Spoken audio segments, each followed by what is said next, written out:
بسم اللہ الرحمن الرحیم الحمد للہ رب العالمین والصلاة والسلام علی سید المرسلین۔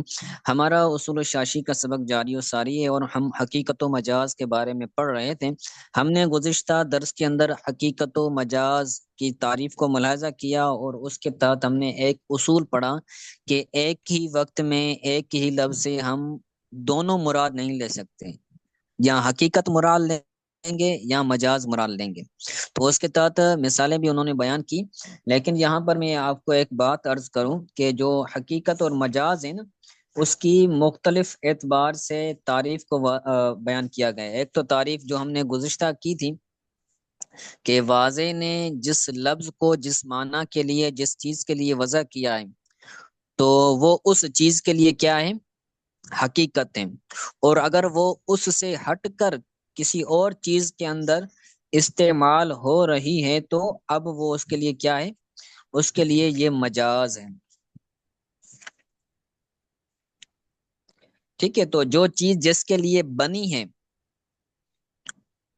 وہ اس کے لیے ہی استعمال ہو تو یہ کیا ہے، یہ حقیقت ہے، اور جو چیز جس کے لیے نہیں بنی اگر اس کے لیے استعمال ہو رہی ہے تو یہ مجاز ہے۔ ایک یہ چیز ہو گئی۔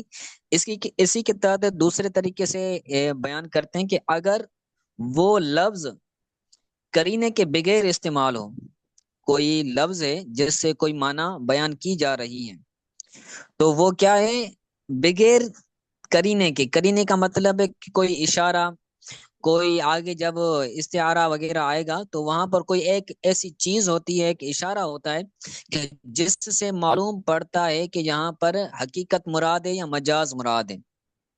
جیسے میں نے کہا کہ میں نے رأیت اسدن یقرأ القرآن، میں نے اسد کو دیکھا جو کہ قرآن پڑھ رہا تھا۔ اب یہاں پر قرآن پڑھنا یہ علاقہ ہے، یہ قرینہ ہے کہ جو شعر ہوگا، جانور ہوگا، وہ تو قرآن نہیں پڑھ سکتا، تو یہاں پر علاقہ موجود ہے، تو علاقے کی وجہ سے، قرینے کی وجہ سے یہاں پر مجاز مراد لیا جا رہا ہے۔ تو اگر کوئی لفظ کرینے کے بغیر استعمال ہو تو وہاں پر حقیقت مراد ہوگی۔ جیسے میں کہوں کہ رأیت زیدن، میں رأیت اسدن، میں نے اسد کو دیکھا، تو یہاں پر کرینہ نہیں ہے، تو یہاں پر کیا مراد لی جائے گی، یہاں پر حقیقت مراد ہوگی کیونکہ کرینہ نہیں ہے۔ اگر کرینے کے بغیر کوئی لفظ استعمال ہو تو وہاں پر حقیقت مراد ہوگی، اور اگر کرینے کے ساتھ استعمال ہو تو وہاں پر مجاز مراد ہوگا۔ جیسے میں نے مثال دی کہ رأیت اسدن یقرأ القرآن، کہ میں نے اسد کو دیکھا جو کہ قرآن پڑھ رہا تھا، تو قرینہ موجود ہے کہ یہاں پر اسد سے مراد مجاز ہے، حقیقت مراد نہیں۔ ٹھیک ہے، اور یہاں پر تیسری تعریف یہ بھی کی گئی ہے کہ جس لفظ کے لیے اس کا بولنا درست ہو اور نہ بولنا غلط ہو تو یہ کیا ہے، یہ حقیقت ہے۔ ایک لفظ ہے تو ایک لفظ کو کسی کے لیے بولا جا رہا ہے تو اس لفظ کے لیے اس کو بولنا یہ کیا ہے، یہ درست ہے۔ اگر یہ لفظ نہ بولا جائے تو یہ غلط ہو، یہ درست نہ ہو، تو اب یہ کہا جائے گا کہ یہ لفظ اس کے لیے کیا ہے، حقیقت ہے۔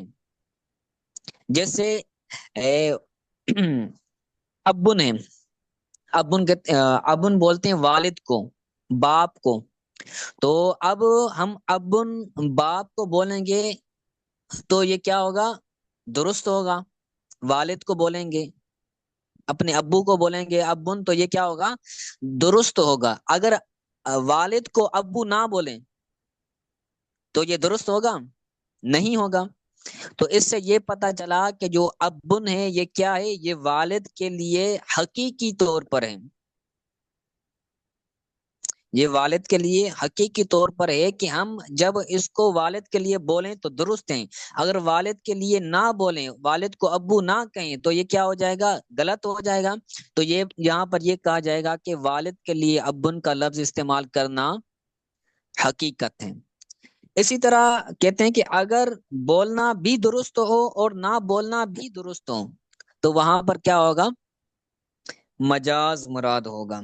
اگر کوئی لفظ کسی کے لیے بولیں تو یہ بھی درست ہو، اگر نہ بولیں تو بھی درست ہو، تو یہ کیا ہو جائے گا؟ یہ مجاز ہو جائے گا۔ جیسے دادا کو ابن بولا جاتا ہے عربی کے اندر کبھی کبھار، جیسے آبا، آبا تو ابن کی جمع ہے، تو ابن اگر آبا کو بولیں اور دادا کو بولیں یا نانا کو بولیں ابن، تو یہ کیا ہوگا؟ درست ہوگا۔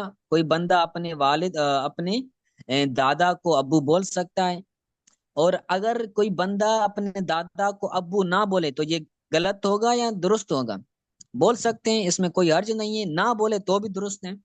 تو بولنا نہ بولنا، دادا کے لیے ابن کا لفظ بولنا نہ بولنا، یہ کیا ہے؟ درست ہے، برابر ہے۔ تو یہاں پر دادا کے لیے ابن کا لفظ بولنا کیا ہو جائے گا؟ مجاز۔ مجاز ہو جائے گا۔ ٹھیک ہے، تو یہ تین چیزیں میں نے بیان کی، اس کو آپ اچھی طرح سے دیکھ لیجئے گا اور تحریر بھی کر لیجئے گا، لکھ لیجئے گا، اپنا رجسٹر بنایا کریں، یہ چیزیں نہیں ملا کرتی۔ ٹھیک ہے، جی تو سمجھنے میں آسانی ہوتی ہے انشاءاللہ تعالی۔ تھوڑا آپ بھی محنت کیا کریں تو انشاءاللہ تعالی آپ کو فائدہ ہوگا۔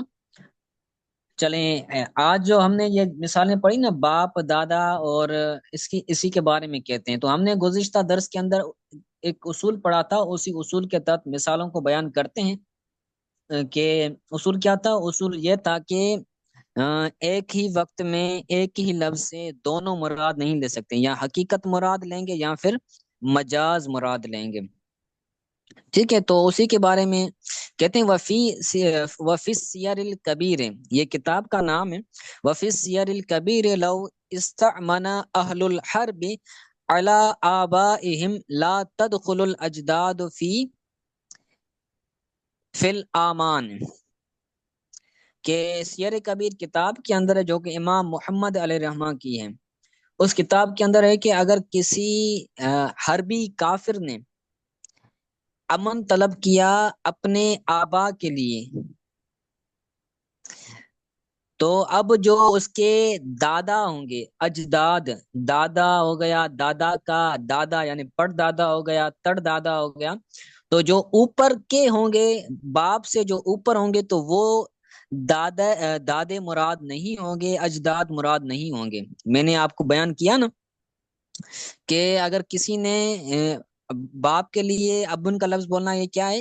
حقیقت ہے، اور دادا کے لیے مجاز ہے۔ تو یہاں پر ہم حقیقت مراد لے رہے ہیں، آبا سے مراد اس کے والدین، ابو، امی، یا پھر ہر ایک کا جو حربی کافر ہوگا تو اس کے ہم آبا مراد لیں گے، اس کے ابو امی مراد لیں گے۔ تو اب ان کو امن دیا جائے گا جنگ کے اندر، جہاد کے اندر، اگر حربی کافر کہتا ہے کہ میرے آبا کو جو ہے وہ امن دے دو، ان کو معاف کر دو، تو اب ان کے آبا آبا کو ہی دیں گے، اس کے اجداد، اس کے دادا کو جو ہے وہ امن نہیں دیا جائے گا، امن کے اندر اس کے دادا داخل نہیں ہوں گے۔ کیونکہ یہاں پر حقیقت مراد ہے، مجاز مراد نہیں ہے۔ ایک ہی وقت میں ایک ہی لفظ سے ہم ایک چیز مراد لیں گے، اور یہاں پر ہم حقیقت مراد لے رہے ہیں تو مجاز مراد نہیں لیں گے۔ ٹھیک ہے، تو یہ ہو گیا۔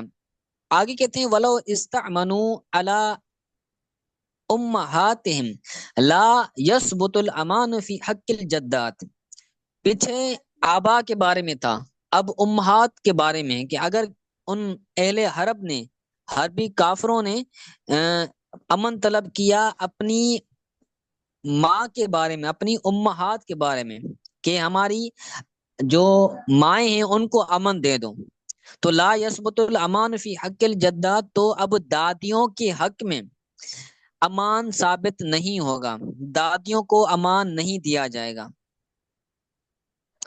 کیونکہ جو بولا جاتا ہے نا، امن، وہ حقیقت میں ماں کے لیے بولا جاتا ہے، اور مجاز کے اندر دادی کو جو ہے وہ بھی امن بولا جاتا ہے، لیکن یہاں پر ہم حقیقت مراد لے رہے ہیں یعنی ماں، تو اب مجاز یعنی دادیاں مراد نہیں لیں گے۔ تو اسی وجہ سے ہم جدات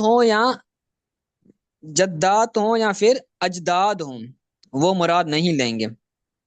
ٹھیک ہے، تو یہ ہو گیا۔ آگے کہتے ہیں والا حاضا قلنا اذا اوصى لابکار بنی فلان لا تدخل المصابۃ بالفجور فی حکم الوصیت۔ اسی پر ہم نے کہا، کس پر ہم نے کہا، نیچے لکھا ہوا ہے کہ حقیقت اور مجاز یہ دونوں جمع نہیں ہوں گے۔ اسی اصول پر ہم نے کہا کہ اگر کسی نے فلاں شخص کی جو باقرہ اولاد ہے، دو چیزیں ہوتی ہیں، ایک ہوتی ہے باقرہ، ایک ہوتی ہے سیبہ۔ تو باقرہ عورت اس کو بولا جاتا ہے کہ جس کا پردہ بکارت سلامت ہو، جو پاک دامن ہو، ٹھیک ہے۔ اور جو سیبہ ہوتی ہے، اس سیبہ اس کو کہتے ہیں کہ جس کا پردہ بکارت، بکارت وہ کیا ہو جائے، وہ زائل ہو جائے، یعنی اس کا کنوارا پن زائل ہو جائے، تو اس کو ہم سیبہ بولتے ہیں۔ اب چاہے وہ زنا سے جو ہے وہ زائل ہوا ہو پردہ، یا پھر جو عورت کسی سے شادی کر چکی ہو، نکاح کر چکی ہے، تو اگر اس سے بھی زائل ہو تو یہ سیبہ ہو جائے گی، تو وہ کنواری نہیں رہے گی۔ تو کہتے ہیں کہ اگر کسی بندے نے فلاں شخص کی اولاد کے اندر جو باقرہ عورتیں لے ابکار بنی فلان، اگر کسی بندے نے وصیت کی فلاں شخص کی اولاد کی باقرہ کے لیے، ابکار یہ باقرہ کی جمع ہے، تو لا تدخل المصابۃ فی الفجور فی حکم الوصیت، جو اب سیبہ بنی ہے فجور کے ساتھ، فجور سے مراد یہاں پر زنا ہے، کہ اگر کسی کا پردہ بکارت یہ زنا سے زائل ہوا ہے اور زنا کی وجہ سے یہ سیبہ بنی ہے، تو اب وصیت کے حکم کے اندر جو ہے وہ داخل نہیں ہوگی، کیونکہ اب کار یہ حقیقت ہے، کس معنی میں، کہ جس کا پردہ بکارت سلامت ہو، اور یہ مجاز ہے کہ جس کا پردہ بکارت جو ہے وہ زائل ہو لیکن زنا کے ساتھ زائل ہو، تو اب وہ مراد نہیں لیں گے، ٹھیک ہے، تو وہ وصیت کے اندر وہ داخل نہیں ہوں گے۔ یہ ہو گئی مثال۔ اسی پر کہتے ہیں کہ ولو اوصى لبنی فلان ولی بنون ولہ بنون و بنو بنی ہے، کہ کسی بندے نے فلاں کی اولاد کے لیے وصیت کی، بنون یہ جمع ہے ابن کی، کسی بندے نے فلاں کی اولاد کے لیے وصیت کی، اور اس فلاں کی جو اولاد ہے، فلاں جو شخص ہے، اس کے بیٹے بھی ہیں اور اس کے پوتے بھی ہیں، بنو بنی ہیں یعنی اس کے بیٹوں کے بیٹے بھی ہیں یعنی پوتے، اس کے لیے فلاں شخص کے لیے، لہو سے مراد فلاں شخص کے، اس فلاں شخص کے لیے بیٹے بھی ہیں اور بنو بنی یعنی پوتے بھی ہیں۔ تو اب جو وصیت ہوگی، کانت الوصیت لبنی ہے دون بنی ہی بنی ہے، لبنی بنی ہے، تو جو وصیت ہوگی وہ بیٹوں کے لیے ہوگی، پوتوں کے لیے نہیں ہوگی، کیونکہ جو بیٹے ہوتے ہیں ان کے لیے ابن کا لفظ حقیقی طور پر استعمال ہوتا ہے، اور پوتوں کے لیے مجازی طور پر استعمال ہوتا ہے، کہ بندہ اپنے جو پوتے ہوتے ہیں تو ان کو بھی بیٹا بیٹا کہتا ہے، جو پوتیاں ہوتی ہیں ان کو بھی بیٹی بیٹی بولتا ہے۔ بسا اوقات تو بیٹیوں کو بندہ ماں کے ساتھ بھی تشبیہ دیتا ہے، کہ بسا اوقات بعض علاقوں کے اندر، ٹھیک ہے، تو یہ مجازی طور پر ہیں۔ تو اسی طرح بیٹے یا پھر بیٹی، یہ لفظ بھی کیا ہوگا، بیٹوں کے لیے، اس کی اولاد کے لیے یہ حقیقت ہوگا، اور اس کی پوتوں کے لیے، اس کے یا پوتیوں کے لیے ابنتن کا لفظ یہ مجاز ہوگا۔ تو یہاں پر ہم حقیقت مراد لے کر بیٹوں کے لیے وصیت کو مان رہے ہیں، کیونکہ یہاں پر کوئی علاقہ نہیں ہے۔ میں نے کہا نا، جہاں پر کوئی علاقہ نہ ہو، جہاں پر کوئی کرینہ نہ ہو، جہاں پر کوئی اشارہ نہ ہو، تو وہاں پر حقیقت مراد لیں گے۔ تو یہاں پر حقیقت مراد لے رہے ہیں، کیونکہ کوئی علاقہ نہیں ہے، کوئی کرینہ نہیں ہے، ٹھیک ہے۔ آگے کہتے ہیں وقال اصحابنا لو حلف لا ينكح فلانة، ہمارے اصحاب کہتے ہیں، اصحاب یعنی اصحاب احناف، احناف کہتے ہیں کہ اگر کسی بندے نے قسم اٹھائی کہ میں فلاں عورت سے نکاح نہیں کروں گا، وہی اجنبیتن، وہی اجنبیتن، اور وہ عورت اجنبی تھی، گلی سے کوئی عورت جا رہی تھی تو اس کو کہا کہ میں اس سے نکاح نہیں کروں گا تو کیا ہوگا؟ تو اب ہم نے پیچھے پڑھا کہ نکاح کی دو معنی ہے۔ نکاح کی ایک حقیقی معنی کیا ہے؟ عقد نکاح، جو نکاح ہوتا ہے، اور جو مجازی معنی ہم نے مراد لیا تھا پیچھے، جمع کرنا، وتی کرنا، ٹھیک ہے؟ تو مجازی معنی نکاح کی وتی کرنا ہے، اور حقیقی معنی نکاح کی عقد نکاح کرنا ہے۔ تو کسی نے قسم اٹھائی کہ میں فلاں عورت سے نکاح نہیں کروں گا، اور وہ اجنبی عورت تھی، تو کان ذالک علی العقد، تو وہ جو نکاح کا ہوگا، وقوع ہوگا، وہ عقد نکاح پر ہوگا، وتی پر نہیں ہوگا۔ جمع وہاں پر مراد نہیں ہوگا، بلکہ نکاح کرنا مراد ہوگا کہ میں فلاں عورت سے نکاح نہیں کروں گا۔ تو اگر اس نے نکاح کیا تو قسم ٹوٹ جائے گی، اگر نکاح نہیں کیا تو جو ہے وہ قسم نہیں ٹوٹے گی، اگرچہ اس نے اس کے ساتھ زنا کیا۔ حتی لو زنا بہا لا یحنس، یہاں تک کہ اگر اس قسم اٹھانے والے نے اس عورت سے زنا کیا تو اب قسم نہیں ٹوٹے گی، کیونکہ وہاں پر وتی مراد نہیں سی، نکاح سے مراد وتی نہیں تھی۔ اگر وتی مراد لیتے، مجاز مراد لیتے، تو جو ہے وہ اس کا قسم ٹوٹ جاتا زنا کرنے سے۔ تو ہم نے حقیقت مراد لی ہے، تو اب حقیقت مراد لینے کی وجہ سے، عقد نکاح مراد لینے کی وجہ سے بندہ زنا کرتا ہے، تو اب اس کا قسم نہیں ٹوٹے گا، کیونکہ ایک ہی وقت میں یہاں حقیقت مراد لیں گے یا مجاز مراد لیں گے۔ تو ہم یہاں پر حقیقت مراد لے رہے ہیں، کیونکہ یہاں پر کوئی کرینہ موجود نہیں ہے، ٹھیک ہے؟ کرینہ مطلب علاقہ، کوئی اشارہ موجود نہیں ہے،